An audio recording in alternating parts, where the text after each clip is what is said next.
নমস্কাৰ, নতুন ভিডিঅ'লৈ মই স্বাগতম জনালোঁ। মই আজি সুন্দৰবৰী বিষ্ণু মন্দিৰৰ উদ্বোধনত মই গৈছিলোঁ। তাতে কিছু মই ভিডিঅ' বনালোঁ, সেয়ে আপোনালোকক দেখুৱাইছোঁ। আপোনালোকে ভালদৰে চাই থাকিব। আৰু ইয়াত আজি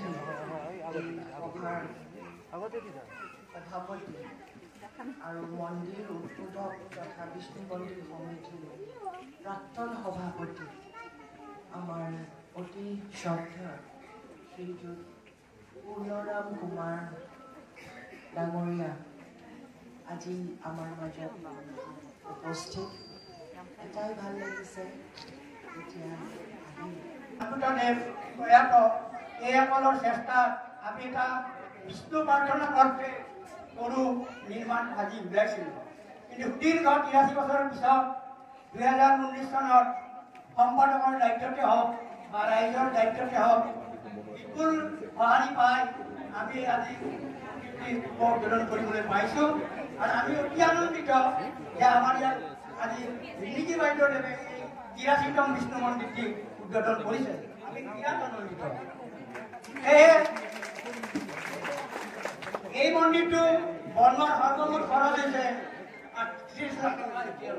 আৰু এই 38 লাখ টকা আমাৰ ৰাইজৰ বৰঙণি আছে 10 টকাকৈ, আৰু কিছুমানে 10টা আছে আমাৰ মূৰ্তি দাতা, টাইলছ দাতা, গোটেইখিনি আমি দাতাৰ ওপৰত নিৰ্ভৰ কৰি ৰাতি দিন একাকাৰ কৰি এই বিষ্ণু মন্দিৰটো ৰাইজৰ ওচৰত দিবলৈ পাই আমি খুবেই আনন্দিত আৰু আমি সদায় আনন্দিত। আৰু এই বিষ্ণু মন্দিৰটিৰ যিখিনি কথা মই কৈ দিলোঁ, বাইদেউ যাতে বেয়া নাপায়, বেয়া মই ক'বলগীয়া নাই। তথাপি দেখিছে যে এই যিটো 83 টনৰ অভাৱ এতিয়াও কেনে অৱস্থাত আছে, এইটো যাতে বাইদেউৰ অনুৰোধত আমি পাওঁ। সেই অনুৰোধ 2 নম্বৰ এনকাৰেজ দাবী, সেইটো হ'ল নালা। এতিয়ালৈ আমাৰ নালাৰ কোনো আপডেট নাই। নালা অবিহনে মানুহে জীৱন ধাৰণ কৰিব নোৱাৰে। বাইদেউ জনাইছোঁ এইখিনি কিন্তু আমি বাইদেউৰ আন্দোলন বা হকে বা মুখ্যমন্ত্ৰী মহোদয়ৰ আন্দোলনতে হওক বা মুখ্যমন্ত্ৰীৰ জন্মদিনৰ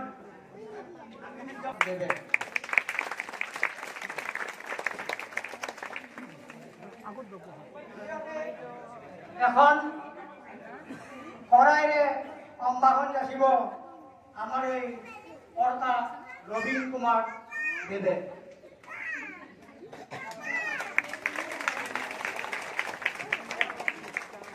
লগতে সম্ভাষণ যাচিব এখনি এটি বিষ্ণুমূৰ্তিৰে এই মন্দিৰৰে সাধাৰণ সম্পাদক শ্ৰী প্ৰদীপ চন্দ্ৰ কুমাৰ দেৱে।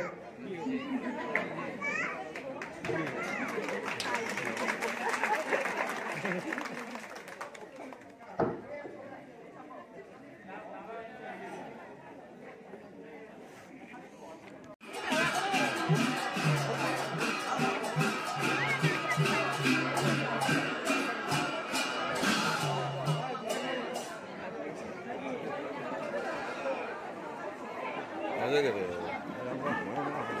লাগে না ৰেগুলাৰ কিবা কামৰ কথা কৈ